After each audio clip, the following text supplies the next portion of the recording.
Welcome back to Chainsaw Man Reviews. Every week, we take a closer look at the newest chapter of Tastuki Fujimoto's masterpiece, Chainsaw Man. This week, we are taking a closer look at Chainsaw Man Part 2, Chapter 21, or Chapter 118. This week was very light in terms of Chainsaw Man news, starting with our now seemingly weekly refresh of power figures, but this time we have one that's a little bit more tame. I don't know where you can buy it or the price, but I'm guessing it'll set you back a very fair amount of money. The only other thing is that the next chapter will be out in 2 weeks now instead of the usual one, which I am more than fine with, as Fujimoto deserves all the time that he needs, since being a mangaka isn't exactly a simple 9 to 5. My guess is that we'll be back to 2 weeks for about 2 to 3 more chapters, and then we'll pick up at a weekly pace. Anyways, we have a very short chapter this week, clocking in at only like 14 pages.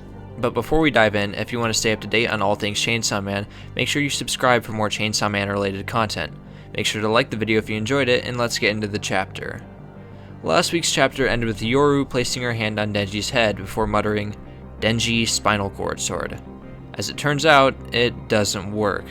Frustrated, she keeps yelling Denji spinal cord sword, but to no avail.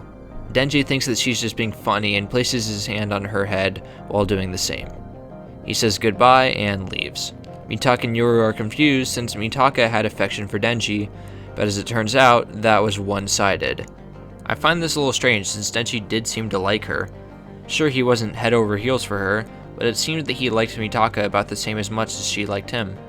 Chainsaw Man Part 2 is very strange, as now we don't always know what Denji is thinking, so it feels kind of weird to have to speculate on a character who we spent so much time with. We do know what Mitaka is thinking though, and her social anxiety kicks in. She says that she didn't like Denji in the first place, though this is just her acting tough since we obviously know that she is bothered by this.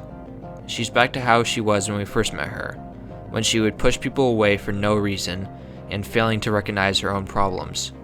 In this case, she's upset that after all the stuff that Denji had said to her, he still hasn't fallen for her. So Mitaka says that if he doesn't like her, then he's a jerk, and she hates him. Mitaka is obviously insecure in what other people think about her, and her way of coping is to blame other people. I mean, you can't really blame her. She's no expert on human interaction, and she never really liked another person romantically before. She doesn't realize that feelings can take time to develop, which is something that she'll probably have to learn as the story goes on. Anyways, Mitaka asks Yoru about Fami, and we get some more clues on their relationship. Apparently the Four Horsemen haven't had a family reunion in quite some time, as Yoru didn't recognize Fami. The theory in my head is that thousands of years ago, the Horsemen actually worked together as a group, but split apart one day as they all probably wanted different things for the world. The last time they got together was to fight Pochita, not because they wanted him to stop eating devils altogether, but so one of them could capture him and use him for their own goals. Anyways, Yoru crashes out on the bed, and Mitaka follows suit. In the morning, Denji proposes to Mitaka that for their next date, they attend a mummy movie marathon at the theater, which I don't really know about. I don't think that there are many good movies centered around mummies, but it's cheap, only costing around $15. And for some reason, $15 counts as an expensive date, so Mitaka is not willing. Come on, your first date was at the aquarium, not exactly frugal spending. Either way, she suggests that they rent a bunch of movies, go back to his place, and watch them. He's hesitant at first, but accepts in the end, saying that Mitaka has to follow a certain set of house rules, or else she could die. She looks rightfully confused, but the most interested is Haruka, around the corner, who has been eavesdropping on the conversation. It seems that Haruka has taken an interest in Mitaka or Denji, probably the former since he may or may not have recognized Mitaka using the War Devil's powers in the last chapter. Anyways, that's the end of the chapter, and it was a really good one, loaded with a lot of character interactions. But before we go, we have to discuss what exactly Denji means by "you'll die." I think that it would be correct to assume that he's referring to Nayuta, and it seems that her powers can take a sinister turn. I wonder if we have a situation where Nayuta doesn't know that she has powers and accidentally kills somebody with them, similar to Nanaka, Killua's sister from Hunter x Hunter.